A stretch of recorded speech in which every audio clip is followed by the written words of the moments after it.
Lesson 1-7, functions, and I have the definition up here for you. A function is a relationship between the input and the output.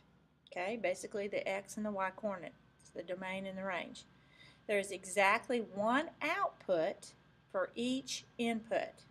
In other words, a function is a relation in which each element of the domain, which remember the domain was your x coordinate, is paired with exactly one element of the range, the y coordinate. Okay?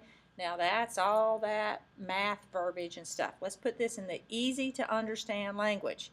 Basically, to be a function, okay, to be a function, the x coordinate,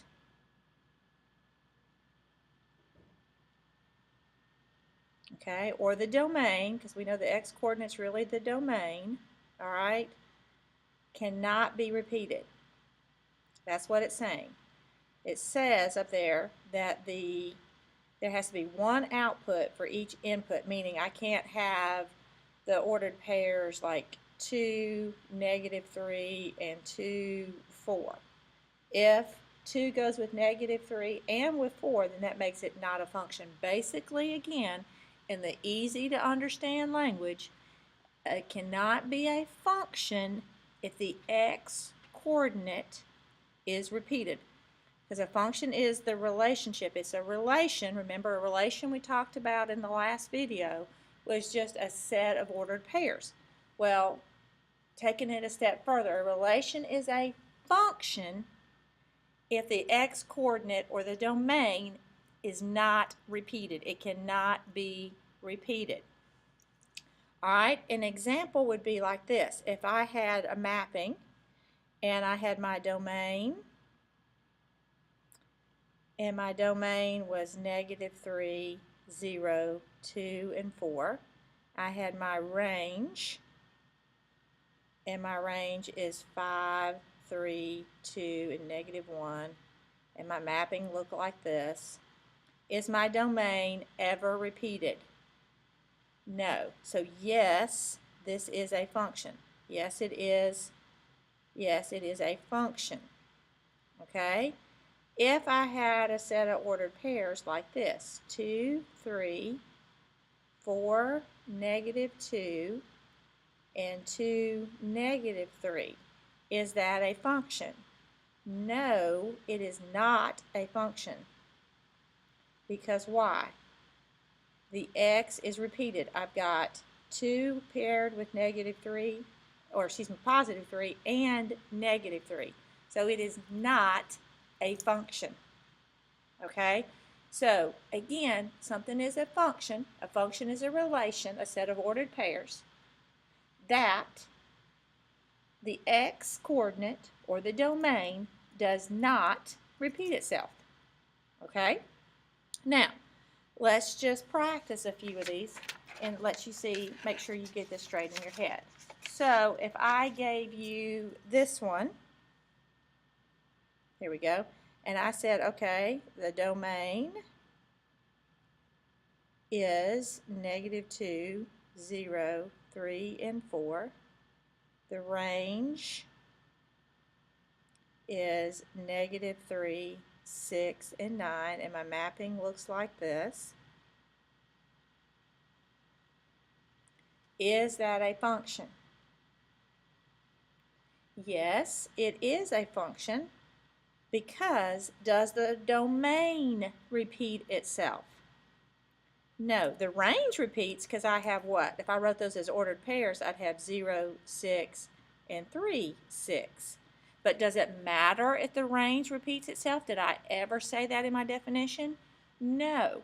The range can repeat, but the domain cannot for it to be a function. So yes, this is a function because the domain does not repeat itself.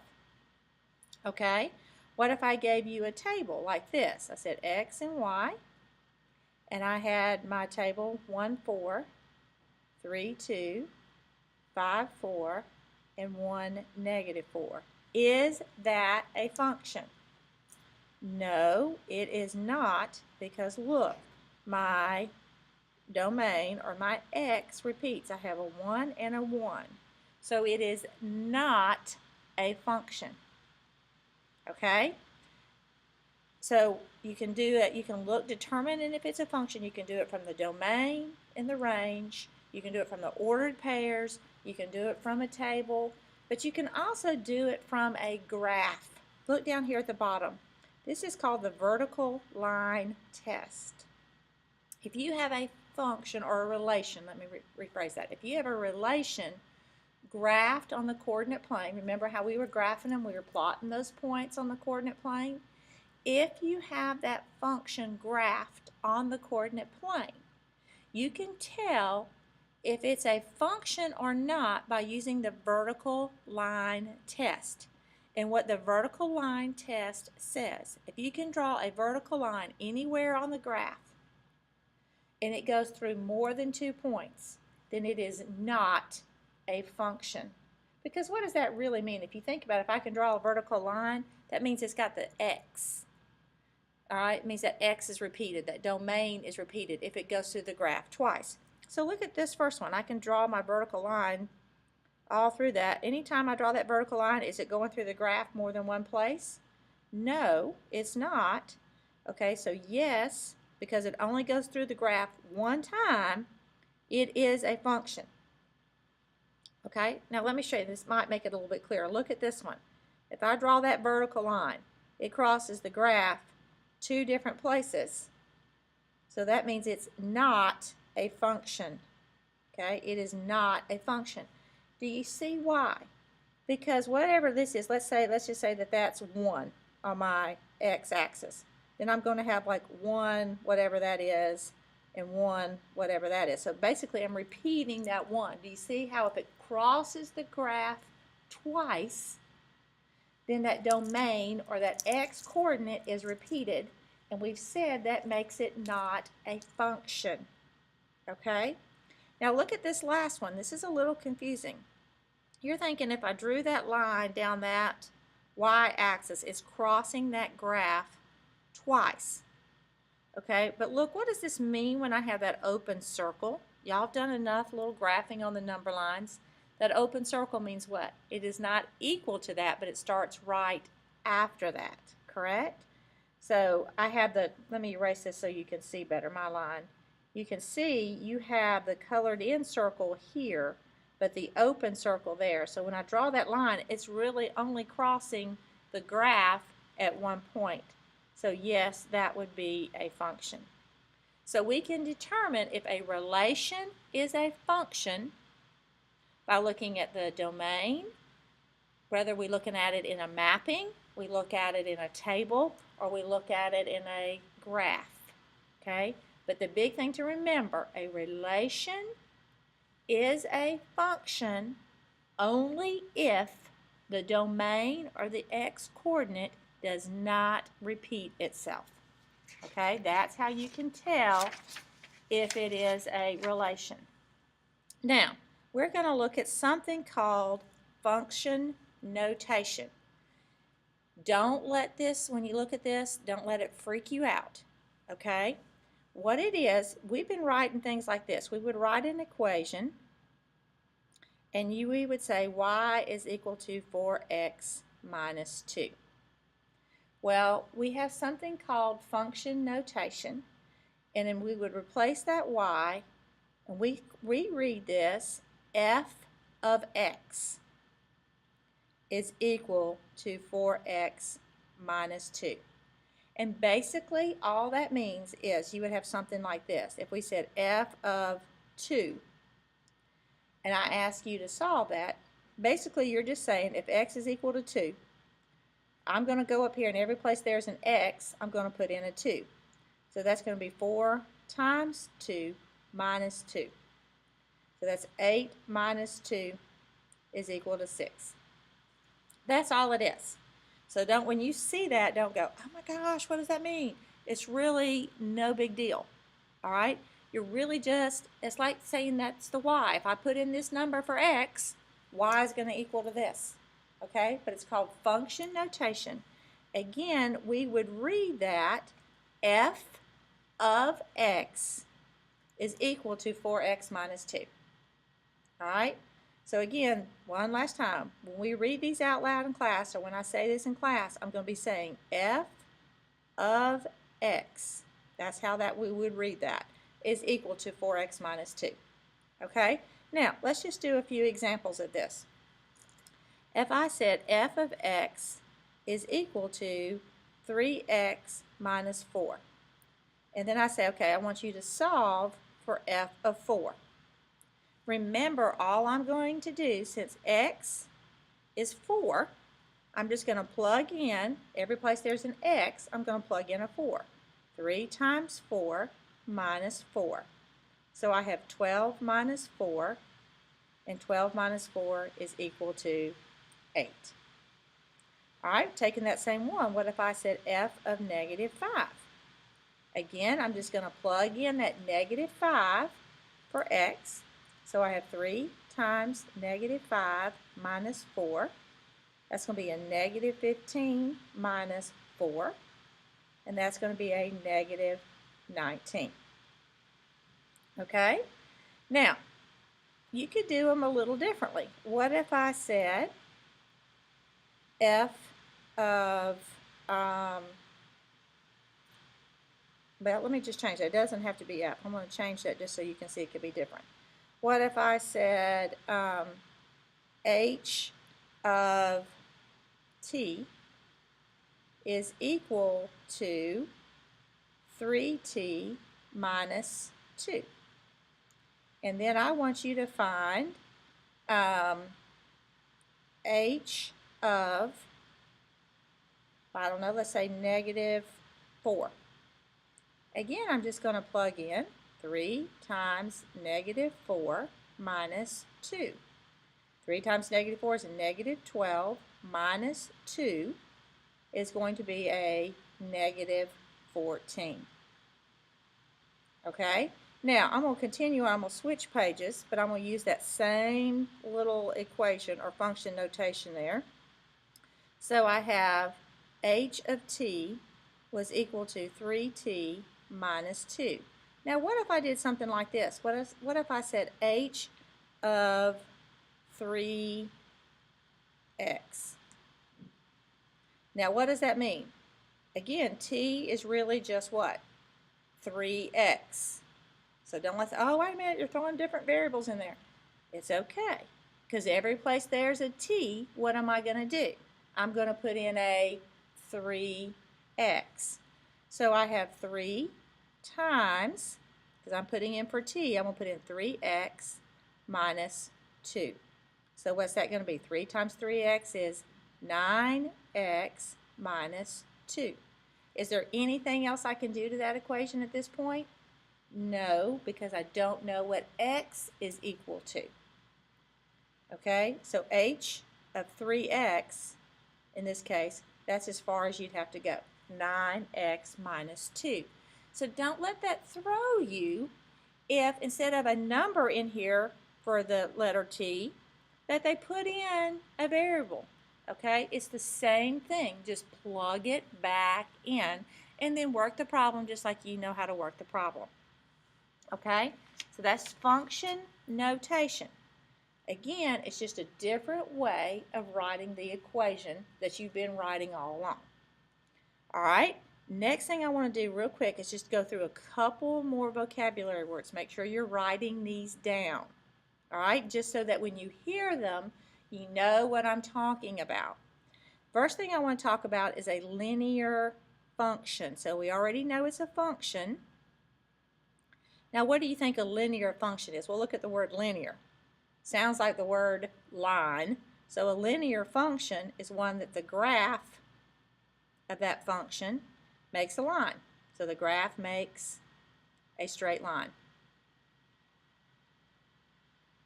Okay, that's a linear function. So what do you think is a non-linear function? Okay, well, if a linear function is a graph that makes a straight line, a non-linear function is a what? Graph that does not, excuse me, that O looks funny, does not make a straight line. Okay, pretty easy definition there, right? Okay, then I want to just a couple more vocabulary words. A discrete function. Okay, a discrete function is the ones where the points are not connected.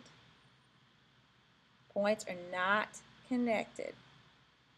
Okay, we could say in a smooth or a straight line. That's a discrete function. But a continuous function, okay, again, it kind of goes along with the word continuous. Okay, I tell you what I'm going to do. I'm going to run out of room. I'm going to jump to a new slide here real quick and put that on there. A continuous function, excuse me, here we go. A continuous function, okay, is a function with a graph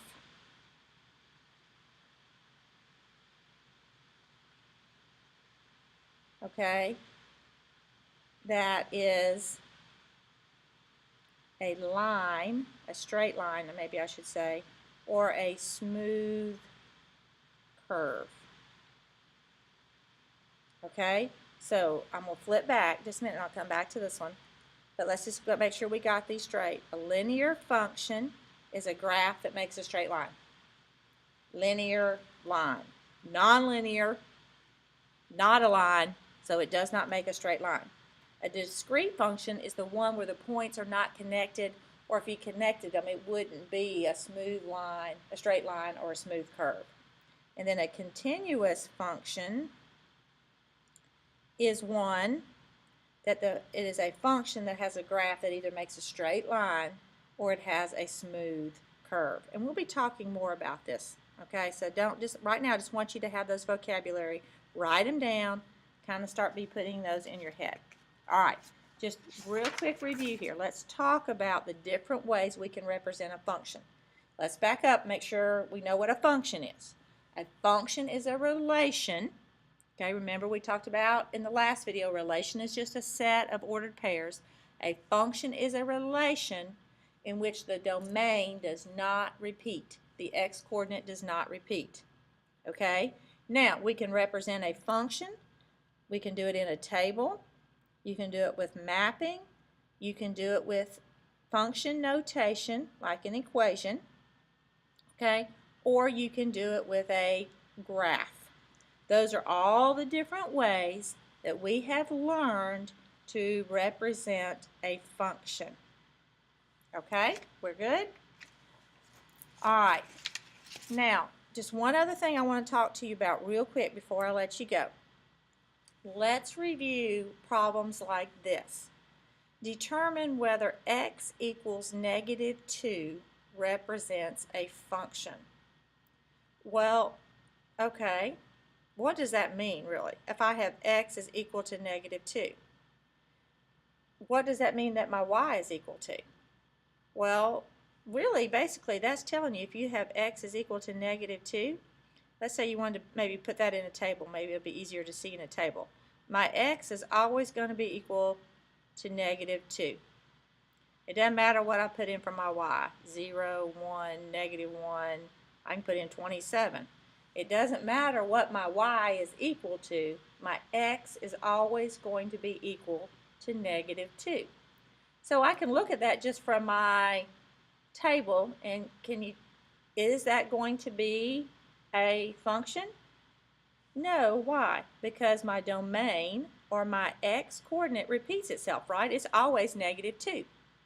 But you can see I have my little graph on here because I just want to show you, I want to make sure you remember that if I tried to graph that, where is x always going to be equal to -2? Well, x is -2. This is my x-axis. Remember, if I count backwards, 1, -2 is right there, x. Where is x always going to be equal to -2? On this line right here, because it doesn't matter what my y is, my x is always going to be -2.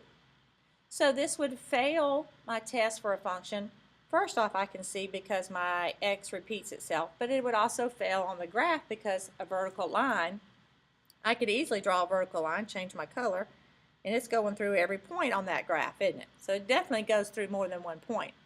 So you see that x equals -2 is not a function. But what if I had down here on this one, y equals -2? Well, again, where's y always going to be equal to -2? Right there. And it doesn't matter what my x is, my y is always going to be equal to -2. Would that pass the vertical line test? Yes, so it would be a function. Again, you could do it in a table if that's easier for you to see. If y is always equal to -2, it doesn't matter what my x is, 1, 0, -1, or whatever. I see then that that would be a function. Okay? Again, don't get caught up and so worried about, oh, wait a minute, do I have to be able to graph those? Not yet. Okay? You are going to be able to have to do those. But for right now, I just want you to see, is that a function or not a function? Okay? If it's easier for you to see it, do it with a table. Do it with a table. If it's easier to see it with a graph, do it with a graph. Or a mapping or ordered pairs, however you want to do it. Okay? So, one last time, ways that we can look at a function. A table, a mapping, equation. Remember this function notation, that is red, f of x equals 1/2 x squared minus 1. Or I can do it with a graph. Okay? Have a great night. See you tomorrow. Remember, Jesus loves you.